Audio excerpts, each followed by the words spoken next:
something greater. Go make a legacy, manifest destiny. Back in the days, we wanted everything. Mama said, burn your biographies, rewrite your history, light up your wildest dreams.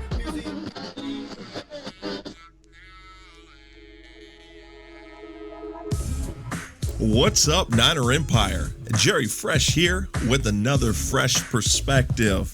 Joined once again by my boy Russo SF49. What's up, Russo? Jerry Fresh, what's up, bro? 3-0 heading into the bye. I'm feeling great. I mean, I'm loving this team right now. What can you say about this game? I mean, they just persevered and they got it done, and it wasn't pretty, but I mean, I'm just really proud to be a 49ers fan right now. But how you doing today, bro? My boy Russo, I'm doing fantastic, man.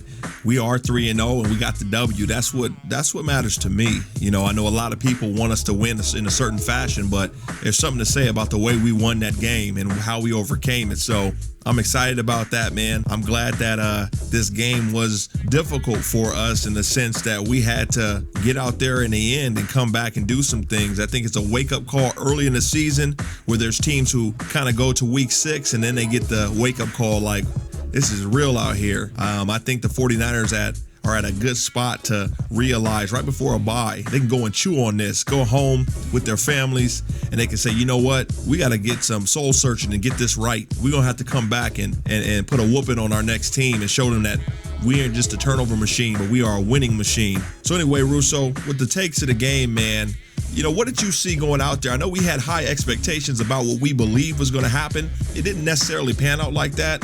But what are your takes when you initially looked at this game? Yeah, so overall, like I said, I'm just really impressed with this team. I mean, obviously, we all love that game against Cincinnati, just going into their house and just completely steamrolling them. And we would take that every week. We want to win by 30 every single game, but that's just not realistic.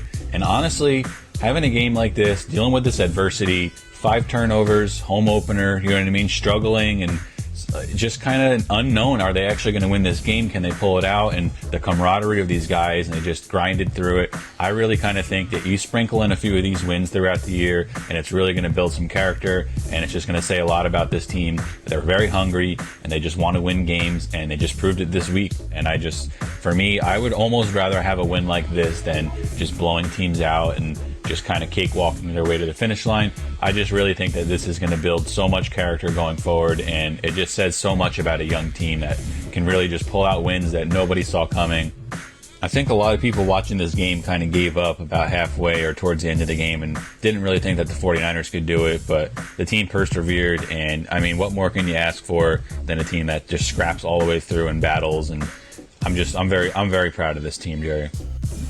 You're listening to the Fresh Perspective Podcast. He's Russo SF49, and I'm Jerry Fresh. Russo, yeah, I agree with you on most of that about the team, the way we came out on top. But I have to say that, you know, I'm not happy about the way that this team just beat up on themselves. You know, I feel like they had to have a game like this in order to understand how to win and how to get over your biggest enemy.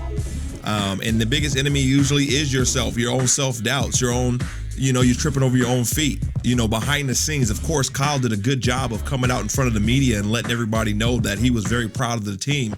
Behind the scenes, you pull those players, you pull that team and you let them know, hey, look you can't be doing this. We can't be going out here because it's not going to be a guaranteed victory every time. You got to battle for no reason. Like, I'm glad they had to learn how to come back. But when it's self-inflicted, it's one thing to have to come back from the opponent. They were that good. But we totally dominated the Steelers and should have been on top. So the 49ers need to work on that because it's not going to be so easy. What's the next team? Or even in this team, imagine if they did have the pieces that they're supposed to have. Would we have won? So, you know, I don't want to rant too much on that. I just want the 49ers to just get out of their own way. It's like you get one turnover and you're like, okay, you know what? I'm going to do better. Then you get 2 and you're like, man, I'm surely not going to get another one. Then you get 3 and it's like, wait a minute. What are we doing out here? And they ended up with 5 and it was like back to back to back. So we got to get better at that. If we want to be the team that we know we could be, that we are, we got to play a lot better. I love the 49ers and what they're doing. I love the way that they're picking up game steam. One of the big things, one of the big players that I love on the team that I believe is getting better despite the interception, that's Jimmy G. This man continues to grow in the position that he's in. You can see him getting more comfortable. And I love the fact that after he throws an interception or something happens, he doesn't go out there like, oh man, we can't make it. He just goes out there like a robot and just starts slinging it. And that's one of the best things that I've seen out of Jimmy G. So Russo, what's your perspective on Big Jimmy G style? Like, what do you feel? How do you feel he did, and how do you feel that he's progressing throughout this season? Well, I was very impressed with Jimmy Garoppolo in this game. 23 for 32, 277 yards. He had the game-winning touchdown when it mattered most. He obviously had the 2 interceptions. We all saw the first one hit Breida in the hands. Wasn't really Jimmy's fault. 71% completions. He's gotten better every week as far as being accurate. He's got 66, 68, and then 71% completions as the season's going on. So he's progressing well. I mean, he's extremely accurate. He completed passes to 8 different receivers in this game, and 7 of those 8 receivers had at least 2 receptions. Jimmy Garoppolo is running Kyle Shanahan's offense to a T. Kyle Shanahan is going to draw this whole thing up to get receivers open, and Jimmy's got weapons all over the place, and he knows how to spread the ball around. I mean, we see Kyle Juszczyk involved early. We see a little bit of Kendrick Bourne in the red zone. We see him stretching the field with Debo and Marquise Goodwin. Dante Pettis is stepping up. You can throw to the ball the running backs. You got Breida, you got Mostert. I mean, you got Kittle. I mean, I just named off a bunch of guys, and we didn't even get to George Kittle. So Jimmy Garoppolo is spreading the ball around all over the place. I love what I'm seeing, and he's pretty much proving week to week that he's just a winner. I mean, 9-2 as a starter with the San Francisco 49ers. Jimmy Garoppolo knows how to win games. And last year, we all know what happened last year with the injury, and there was injuries all over the place. And sometimes you gotta let go of the past, and you gotta worry about what's going on right now. And what's going on right now is Jimmy Garoppolo is leading the San Francisco 49ers to a 3-0 record after 3 games, and he's impressed me every single week in different ways. I just really love how resilient he is. He's standing in the pocket knowing he's going to get hit, and he's putting the ball on the money. He's moving the chains. When he needs to run, he's running a little bit. He's learning how to get down. And Jimmy Garoppolo is a guy that I really, truly believe is going to be the franchise quarterback that the 49ers have been looking for ever since Steve Young. We've had a couple guys over the years, Alex Smith, Colin Kaepernick, Jeff Garcia. We've had some guys who have been pretty good. But I'm telling you right now, Jimmy Garoppolo is a whole different breed. This guy is just an absolute winner, and I can just see it in his eyes that he's going to go out there and he's going to continue to make plays, and we saw it again in this game. It's very easy, like I said, for him to just put his head down and get frustrated with these turnovers. Every time they're about to score, you got someone putting the ball on the ground, or a deflected ball gets intercepted. And, all these critics, everyone just wants to tell Jimmy Garoppolo that he's not worth the money. And, they want to worry about these off-field things. But guess what? When he's on the field, he knows how to get it done. I was very impressed with Jimmy Garoppolo in this game. Obviously, they're going to go into this bye week 3-0, and Jimmy Garoppolo is only going to get better. He's still rehabbing from this ACL. He's basically 100% to this point, and his confidence is just growing every single time I watch him take a snap, and I'm just really, really impressed. He's Russo SF49. I'm Jerry Phresh, and you're listening to the Fresh Perspective Podcast. Russo, I was impressed by Jimmy G's relentlessness. I feel like he had just this look in his eye that I don't care what you throw at me. I don't care if I make my mistakes or you cause me to make a mistake. I'm here to play this game. I love seeing Jimmy G throw a pick and come right back out and keep slinging the ball. I love to see Jimmy G get knocked to the ground and get right back up, adjust his jaw, adjust his helmet, and just keep playing.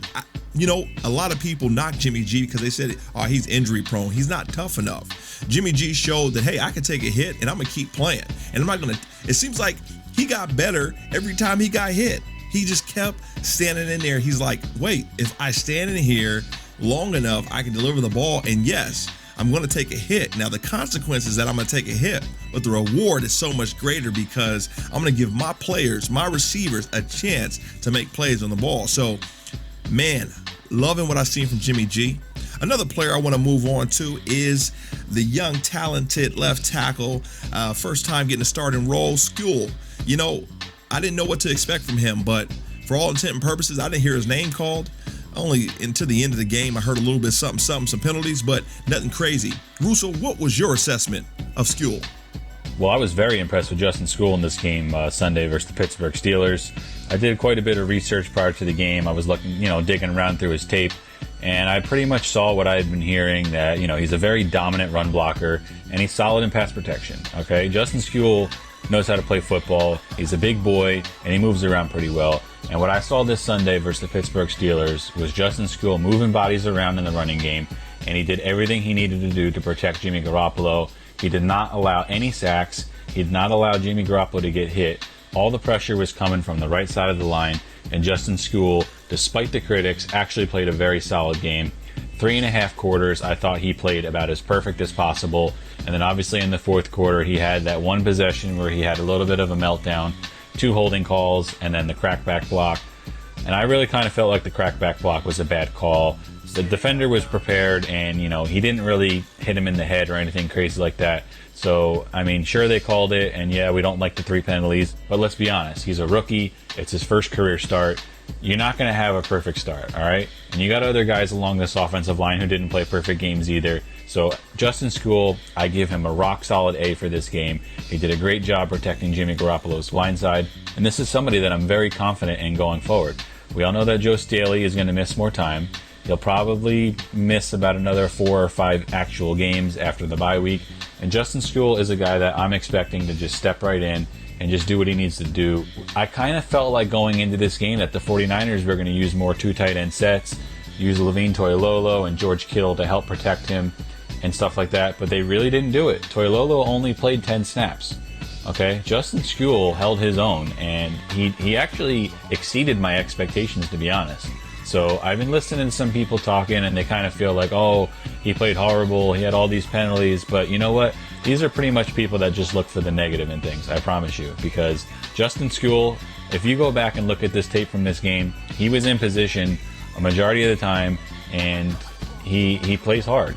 So I don't really know what more you're looking for from a kid who is making his first career start, trying to fill in Joe Staley's shoes. We all know Joe Staley is one of the best left tackles in the league. So for me, considering there wasn't that huge of a drop-off like I expected, I definitely was very proud and impressed with Justin Skule this week. Russo, I'm going to compare another situation and player in this game to let you know how good I think Skule played. Okay, when Jason Verrett came into the game for Witherspoon, the Steelers immediately attacked. They immediately went downfield. And that's not new. Coaches all over the NFL, they play it that way. They say, where's the weakness? Let me go ahead and attack that. So you have to believe that the Steelers, when they found out that Joe Staley was not going to be playing, which they had a lot of time to think about that, they knew that they had to attack this rookie. What I love is that even with that preparation that the Steelers had for Skule, he was still able to go out there and hold his own.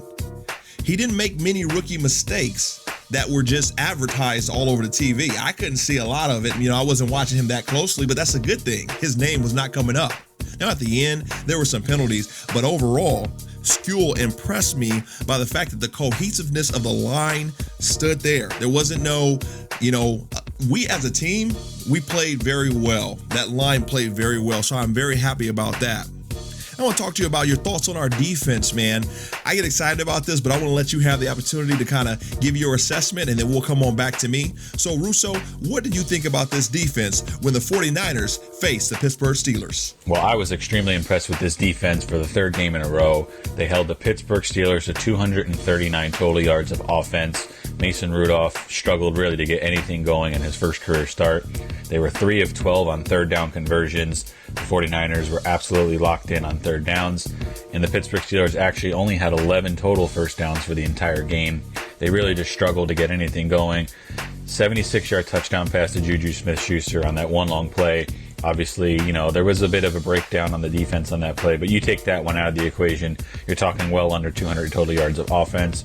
The 49ers defense has been locked in for 3 straight weeks. Robert Saleh has them playing at an extremely high level. They actually are number 2 in the NFL with 282 yards per game allowed. So this isn't just a one-time deal. They forced 7 turnovers, 2 more in this game, and then number 2 in the NFL in that as well. 18 points per game allowed, which is number 9 in the NFL. So you're talking about consistent, solid production across the board for the 49ers this year on defense. And you're just seeing guys like Nick Bosa, Dee Ford, Quan Alexander, all these new guys that they brought into this defense really stepping up and just taking on a leadership role. There's constant pressure on the quarterback. Mason Rudolph literally just had no time. I actually give him some credit, to be honest, because there was at least 5 or 6 times the 49ers had sacks, and Mason Rudolph did his magic work and was able to get out of the situation and either throw it away or possibly turn it into a no gain or a 1-yard gain on a run. So I do give him some credit because the 49ers were all over him. First career start, like we said. And, you know, I wasn't necessarily unimpressed with Mason Rudolph, but the 49ers defense is just, they're lights out. And I really consider this a top 5 defense, possibly a top 3 defense in the NFL this year. And I really think that they have the ability to sustain this. This isn't just an early start, hot start to the season. I really think that the 49ers have the personnel to continue this pressure and to continue to be dominant throughout this entire season. Obviously, the big loss to Ahkello Witherspoon this week is, you know, it hurts. He's been playing great, and we all saw what happened. They threw Jason Verrett in there, like we said.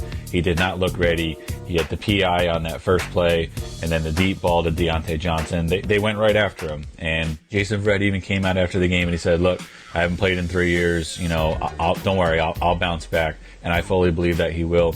And with that said, I'm not really expecting him to get the start coming out of the bye week against the Browns. I think Jason Verrett really needs some time.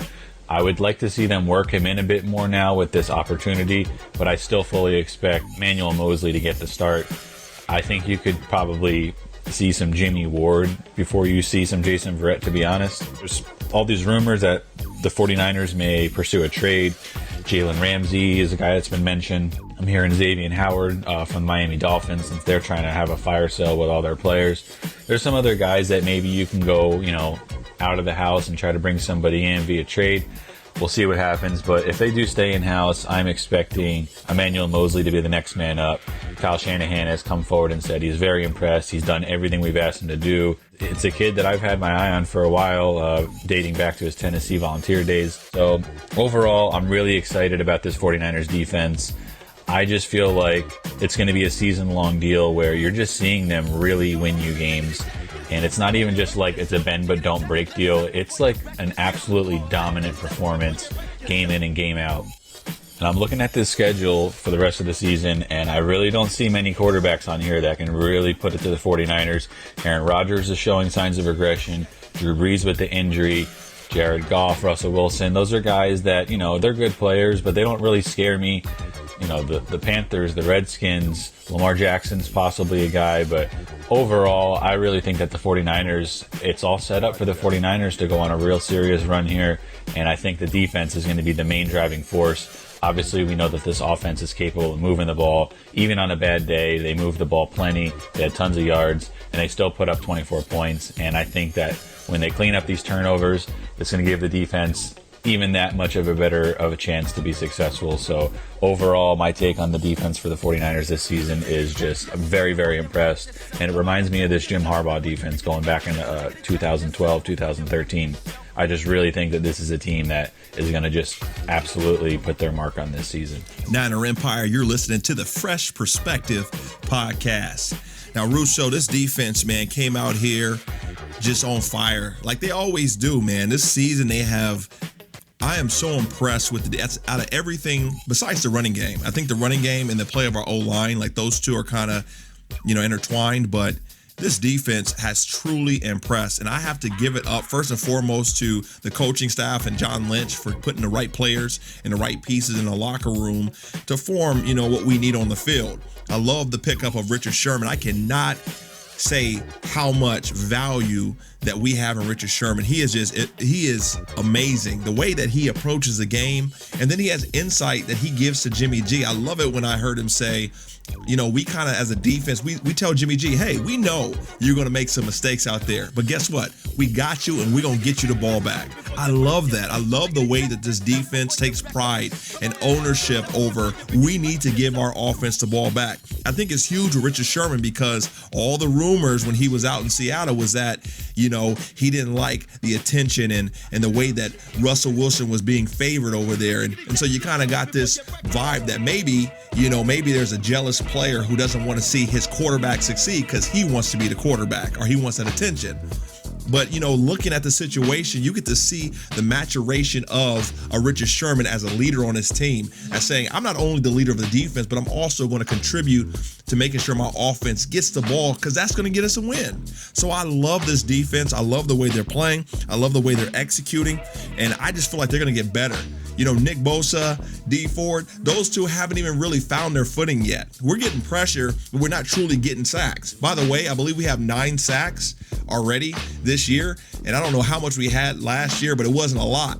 And the turnover, man, this defense it's going crazy, and I'm loving it right now. I'm loving what they're doing. All right, Russo, before I get carried away with that, we got to give out a game ball. If you can choose any player on our team from this game to give the game ball to, who would that player be? Yeah, so, I put some thought into this, and I really wanted to give the game ball to somebody on defense. There was actually at least 3 or 4 different guys that really stood out to me on defense. I was really, really considering. DeForest Buckner had a great game. Quan Alexander, Eric Armstead played great. Bosa, Ford. There's so many guys that had really good games, and they all had good games in their own way. Richard Sherman. But for me, when I really thought about it, I have to give my game ball to Jeff Wilson Jr. Second game in a row, he had 2 touchdowns. And the big question mark around Jeff Wilson was his ability to secure the football. He had, fumbling issues last season. We saw it in the preseason. They got down around the goal line. He put a ball on the ground. They put him on the practice squad to start off the season, and then the injury to Coleman. And they finally called him up. 2 touchdowns against the Bengals, 2 touchdowns again in this game against the Pittsburgh Steelers. And he's become that reliable go-to option when you get down to the goal line. We all know what Breida can do. We know what Mostert can do. We know what Tevin Coleman can do when he's healthy. Jeff Wilson Jr. is the guy that nobody really saw coming. And this is someone that, I have full confidence in. And I really think that Kyle Shanahan needs to consider keeping him on the roster when guys like Tevin Coleman come back healthy and the roster kind of still plays itself out. I really think that Jeff Wilson is a guy that deserves to be on the roster, and my initial 53-man roster before the season, I had him making it. That's not a guy that I really thought that they should have not had off the roster. So Jeff Wilson Jr., 100%, I give him my game ball. 2 huge touchdowns. He leads the league with 4 rushing touchdowns, and he's done it in only 2 games of work and very limited touches. It's just you give him the ball around the goal line, and he'll just get it in there, end zone for you. He's Mr. Reliable all of a sudden. Jeff Wilson Jr., game ball, way to go. I don't think anybody saw that Jeff Wilson Jr. will be leading the team in rushing touchdowns. Kudos to you, Jeff Wilson Jr. I am so excited for you and what you continue to do. Hopefully, when all the pieces are back in place, like when we get our other running back from injury, that's going to be a hard choice for Kyle Shanahan to figure out what he wants to do there. Is it Coleman, or do you continue the hot hand of Jeff Wilson Jr.? Anyways, for me, Dante Pettis was the player that I was keeping an eye on. And while he didn't show up for most of the game, when he did show up, it was at the right time. I think he allowed himself to be considered for some targets in the next game. Jimmy G, get a man a shot.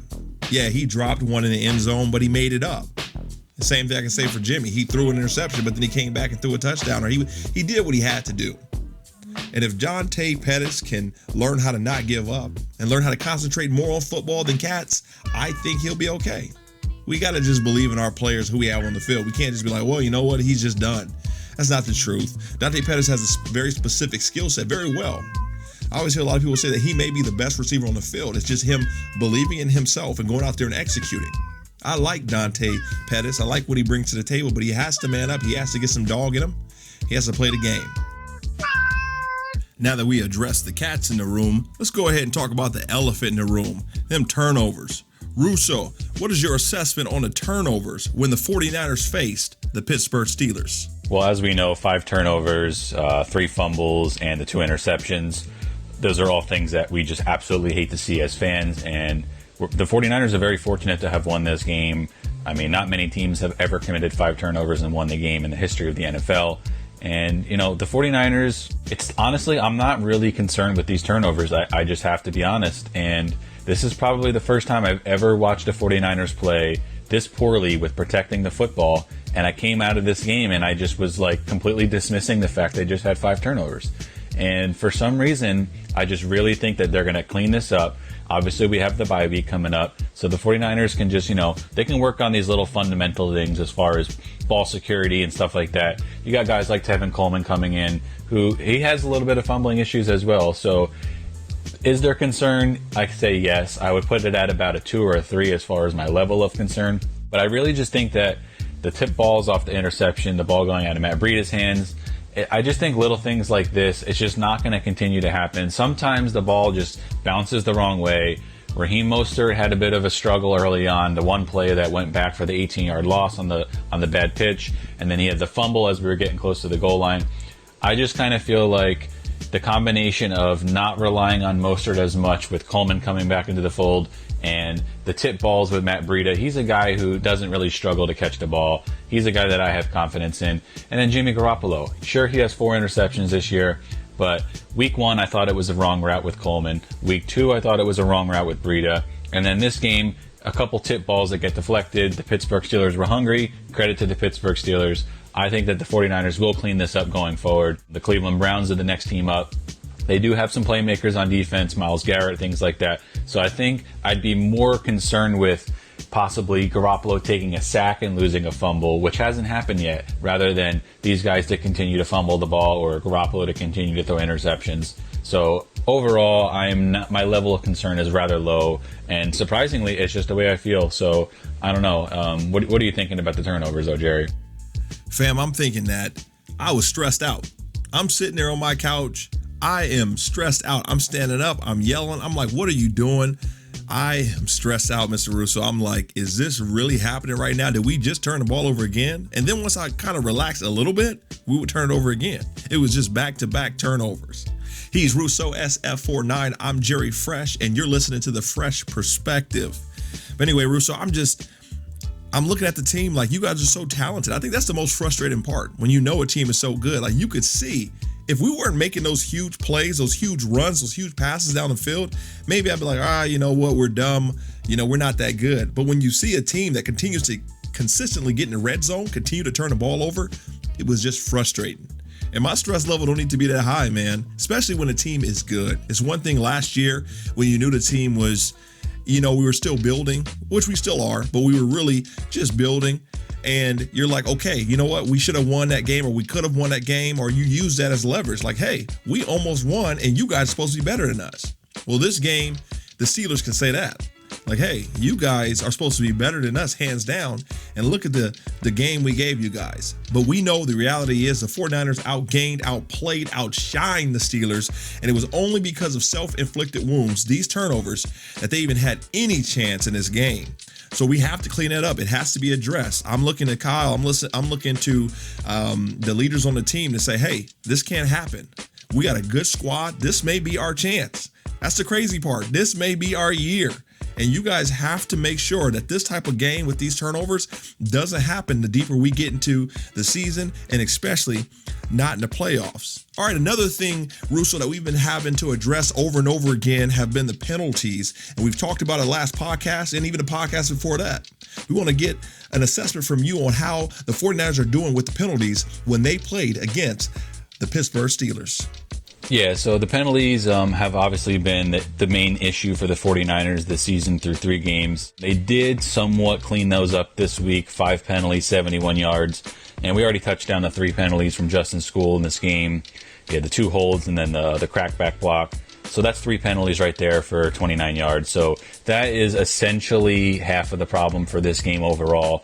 I will say that if you look at big picture, the 49ers, the rest of the team did a fairly good job in reducing these penalties. As far as the false starts and the pre-snap penalties, offsides, things like that, they cleaned that up. So that's a good start. I like to see that. But these holds are just absolute drive killers. So I do expect Justin School to improve and possibly eliminate these penalties going forward. So I think that in itself will definitely help big time. And other than that, I'm looking at the defense. I mean, they had no personal fouls. They didn't have any late hits. They had nothing of that nature. So the little things that you can control, hitting people out of bounds, helmet to helmets, those things are definitely, they're very crucial things. And I like that they clean that up. So really along this offensive line, I'd like to see them stop holding all these other penalties that are more controllable. So I think they're heading in the right direction. I said I wanted to see the penalties go under 50 yards. Hopefully this next week, Monday night, or the following week, Monday night versus the Browns, they are able to clean that up. They do have 2 weeks to get that done, and it remains to be seen. I think there's reason for optimism, as far as the penalties as a whole, but it's still not quite where I'd like it. So I'm going to go ahead and just kind of reserve further judgment as far as criticizing them. I think they did a decent job overall in this game, Jerry. Russo, my friend, I'm going to have to agree with you. Out of all the things that were going wrong and crazy in the game, one thing that I did realize is the 49ers were not getting penalties called on them. They weren't breaking records for penalties, and that may be one of the biggest wins that we had of that game. You know what I mean? Yeah, we had a couple at the end from the rookie, but overall, the 49ers played an awesome game. What a disciplined game. Put all that together, and you have a team that's ready to play playoff football. And I'm not talking about just play it, win it. Before I get ahead of myself, Russo, you know I can get ahead of myself. I want to talk about your final thoughts for week 3. Let's wrap this week up, and then we can talk some more about our bye week and what's coming up next for us. Yeah, so overall, like I said, I'm just really impressed with this team. I mean, obviously, we all love that game against Cincinnati, just going into their house and just completely steamrolling them. And we would take that every week. We want to win by 30 every single game, but that's just not realistic. And honestly, having a game like this, dealing with this adversity, 5 turnovers, home opener, you know what I mean, struggling and just kind of unknown. Are they actually going to win this game? Can they pull it out? And the camaraderie of these guys, and they just grinded through it. I really kind of think that you sprinkle in a few of these wins throughout the year, and it's really going to build some character, and it's just going to say a lot about this team. They're very hungry, and they just want to win games, and they just proved it this week. And for me, I would almost rather have a win like this than just blowing teams out and just kind of cakewalking their way to the finish line. I just really think that this is going to build so much character going forward, and it just says so much about a young team that can really just pull out wins that nobody saw coming.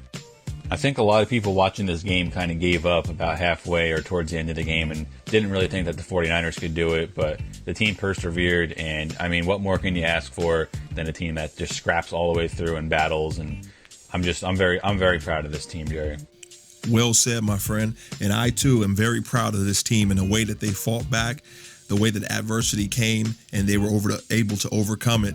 And I believe that the 49ers faced the greatest enemy, and that was themselves. And they saw that team from last year. You know, I thought about it late last night, and I was just thinking about the game and how stressed I was. But what I did in my mind was I eliminated that Steelers logo, and I put the 49ers in their home jersey as they were, and I put the other team, that Steelers team, in the 49ers away jerseys, and that was the team from last year. And you see the 49ers go out there, and they defeated the insecurities. They defeated the hiccups and tripping over their own feet and self-inflicted wounds. You see the 49ers go out there and play a game where it's not pretty, but they know how to win it no matter what. And that's what it's all about. It's about the W at the end. So my final thoughts are that I'm very proud of this team. I feel like, we need to address the turnovers. We need to sit with them and say, you see, this don't feel good, right? It don't feel good when you're going through the game stressed the whole game. And then, at the last minute, then of course, a W is a W. But we got to talk it out. We got to get better. We got to go into this bye week knowing that we got to play good when we face the Browns. So speaking about the bye week, Russo, give me some insight, give me some feedback on what we're going to do over the bye and how we can prepare to play this Browns team. Yeah, so obviously the San Francisco 49ers heading into this bye at 3-0, the Week 4 bye. Not many people are fans of the Week 4 bye, but I honestly think that it couldn't have come at a better time. The 49ers, they're still undefeated. It's a young season. It's a long season. And, we got some injuries. We just lost to Keller Witherspoon. He's expected to miss about 4 to 5 weeks. So that's going to be a little bit of an issue. So this is one less game that he'll miss. Tevin Coleman's out. Jalen Hurd's out. This is one less game they'll miss. They're expected to come back in Week 5. Same thing goes for Joe Staley. He's missing an extended period of time. So if the 49ers were to have like a Week 11 or Week 12 bye, for instance, all these guys would have missed one extra game. So I think that in itself is going to help the team as far as being full strength and having more guys available for each game that actually is played. And I'm just kind of looking around the NFC West as a whole. Obviously, the Arizona Cardinals, they're up and coming. Kyler Murray, they got some young, talented players. I think they're going to be very competitive this season. They're going to be in quite a few games. They almost remind me of the 49ers last season. I see them losing close more often than not. And I just think overall they are not much of a threat. Obviously, they have beaten the 49ers way too much over the last several seasons. That in itself should not be taken lightly. I think the 49ers must beat the Cardinals twice this year, and I honestly expect them to. I'm looking at the Seattle Seahawks, and they just really don't impress me very much. They barely beat the Bengals. They barely beat the Steelers. And then they lost to the Saints without Drew Brees. They just don't really inspire me very much. I don't really feel like they have that defense they've had in years past. Russell Wilson obviously has been a thorn in the side of the 49ers. And I do expect Seattle to play us tough, possibly in both of these games. They could both go right down to the wire. It's very possible. But I think the 49ers will at least get a split with Seattle this year. And I think it's going to come down to whether or not they can get that win in Seattle towards the end of the season. So I'm very curious to see how Seattle looks in these next few weeks. Can they get it going, or are they going to be just kind of like an 8-8 type-ish team? So Seattle overall, not very impressed. I think the whole thing is really coming down to the Rams and how the Rams are going to play.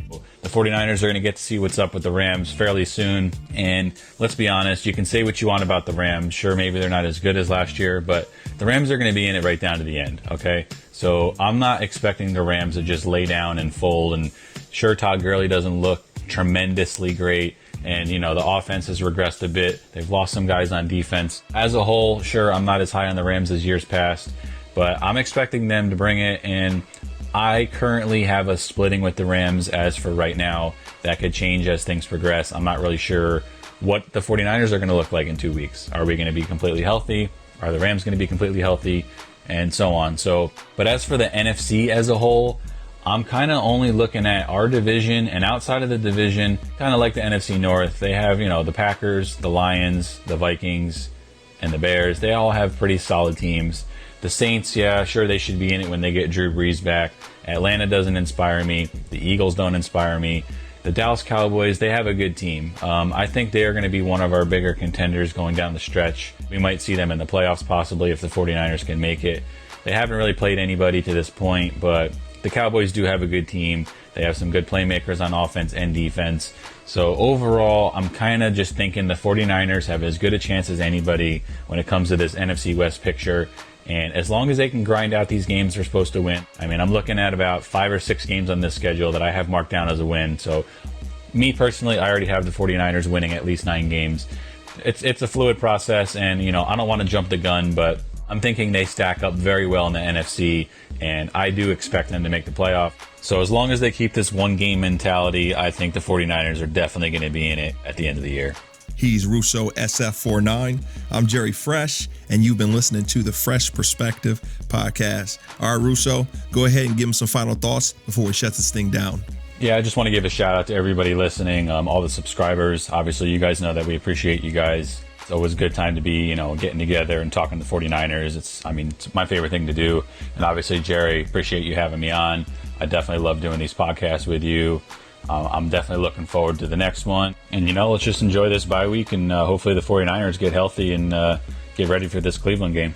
And there you have it. Thank you, Russo. Thank you, Niner Empire. Please stay tuned for highlights from Russo SF49.